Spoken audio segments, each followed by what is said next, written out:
Hello दोस्तों, स्वागत है आप सभी का आपके अपने चैनल एजेएस स्टडी में। पिछली वीडियो में हम रेसिप्रोकल प्रोनाउन के बारे में डिस्कस किए थे। आज की इस वीडियो में हम रिफ्लेक्सिव प्रोनाउन और एम्फेटिक प्रोनाउन, जिन्हें हम सेल्फ प्रोनाउन के नाम से जानते हैं, उनके बारे में विस्तार से डिस्कस करेंगे। तो चलिए बिना किसी रुकावट के वीडियो को शुरू करते हैं। रिफ्लेक्सिव प्रोनाउन और एम्फेटिक प्रोनाउन दोनों को ही सेल्फ प्रोनाउन के नाम से जाना जाता है। तो आइए देखते हैं इसकी डेफिनेशन क्या होती है। यानी सेल्फ प्रोनाउन की पहले हम डेफिनेशन को देख लेते हैं। इसकी डेफिनेशन होती है, the words that is used by speakers for themselves are called self pronoun. यानी वह शब्द जिसे स्पीकर यानी वक्ता द्वारा खुद के लिए यूज किया जाता है उसे ही हम सेल्फ प्रोनाउन कहते हैं। और सेल्फ प्रोनाउन के लिए स्पीकर द्वारा जो शब्द यूज किए जाते हैं वे हैं myself, ourself, yourself, yourselves, himself, herself, them self,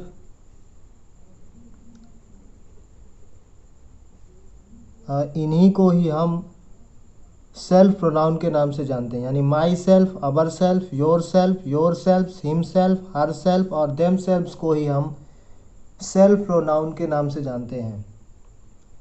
तो इस प्रकार से ये जो सेल्फ प्रोनाउन है जिनमें सेल्फ शब्द जुड़ा होता है, इन्हीं को हम रिफ्लेक्सिव और एम्फेटिक प्रोनाउन के नाम से जानते हैं। अब हमें जानना होगा कि रिफ्लेक्सिव और एम्फेटिक प्रोनाउन में वास्तव में डिफरेंस क्या है। बात करें इन दोनों प्रोनाउन की, रिफ्लेक्सिव प्रोनाउन और एम्फेटिक प्रोनाउन दोनों को ही सेल्फ प्रोनाउन के नाम से जाना जाता है। तो आइए देखते हैं कि इनमें डिफरेंस क्या है। What is difference between reflexive pronoun and emphatic pronoun. तो आइए पहले देखते हैं रिफ्लेक्सिव प्रोनाउन क्या होता है। तो रिफ्लेक्सिव प्रोनाउन वह होता है when verb is reflect in a subject. यानी जब वर्ब सब्जेक्ट पर रिफ्लेक्ट करे तो उसे ही हम रिफ्लेक्सिव प्रोनाउन कहते हैं। जैसे उदाहरण के लिए, शी किल्ड हिमसेल्फ, यानी उसने खुद को मार डाला। अब यहाँ पे ये वर्ब जो है इस हिमसेल्फ पर रिफ्लेक्ट हो रही है, इस कारण से यह रिफ्लेक्सिव प्रोनाउन होगा। एक और एग्जांपल देखते हैं, आई hurt my self.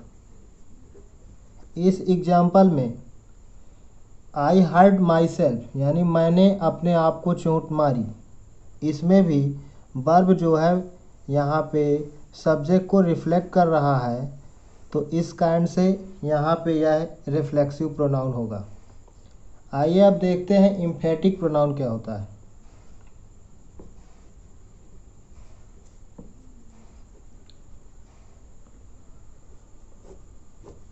Emphatic pronoun में क्या होता है, जब सब्जेक्ट पर जोर देने के लिए कहा जाता है।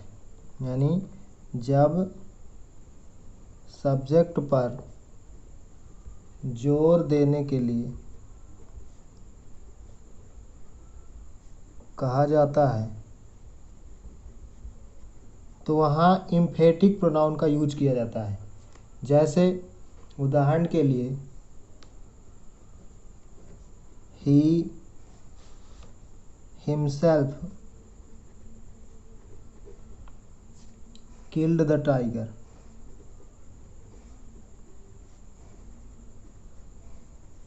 यहाँ पे सब्जेक्ट में जोर देकर कहा जा रहा है कि उसने खुद टाइगर को मारा। तो इस प्रकार से जब हम किसी सेंटेंस में यूज करते हैं, यानी जहाँ पे सब्जेक्ट को जोर देकर कहा जाता है, तो वहाँ पे एम्फेटिक प्रोनाउन होता है। और जबकि जब वर्ब सब्जेक्ट पर रिफ्लेक्ट करे तो वहाँ पे रिफ्लेक्सिव प्रोनाउन का यूज किया जाता है। आइए स्ट्रक्चर के माध्यम से समझने का प्रयास करते हैं कि रिफ्लेक्सिव प्रोनाउन का यूज तथा इम्फेटिक प्रोनाउन का यूज किया किस प्रकार से जाता है। तो रिफ्लेक्सिव प्रोनाउन हमेशा किसी भी सेंटेंस के लास्ट में यूज किया जाता है। जैसे इसमें स्ट्रक्चर के द्वारा समझते हैं, subject plus verb plus self pronoun. यानी जब हम सेल्फ प्रोनाउन का यूज किसी भी सेंटेंस के लास्ट में करते हैं तो उसे हम रिफ्लेक्सिव प्रोनाउन कहते हैं। जबकि जब हम सब्जेक्ट के बाद सेल्फ प्रोनाउन का यूज करते हैं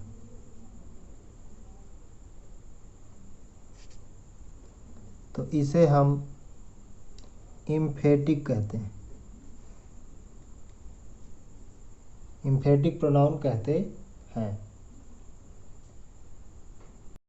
2-3 नोट हैं, उन्हें ध्यान में रखकर आप रिफ्लेक्सिव और इम्फेटिक प्रोनाउन के एग्जाम्पल्स को अच्छी तरह से कर सकते हैं। नंबर फर्स्ट है, reflexive pronoun always use last in a sentence. यानी रिफ्लेक्सिव प्रोनाउन का यूज हमेशा किसी भी सेंटेंस में लास्ट में किया जाता है। Number second, reflexive pronoun never be used as a subject in a sentence. यानी रिफ्लेक्सिव प्रोनाउन का यूज कभी भी एज अ सब्जेक्ट के रूप में नहीं किया जाता है। Number third, emphatic pronoun is used after the subject in a sentence. Emphatic pronoun का यूज हमेशा सब्जेक्ट के जस्ट बाद किया जाता है। तो इस प्रकार से हम सेल्फ प्रोनाउन को ठीक प्रकार से समझ लिया है। आई होप आप अच्छी तरह से अब सेल्फ प्रोनाउन में रिफ्लेक्सिव और इम्फेटिक प्रोनाउन के बारे में विस्तार से समझ लिया है। आगे की वीडियोज़ में हम एडजेक्टिव के बारे में विस्तार से चर्चा करेंगे।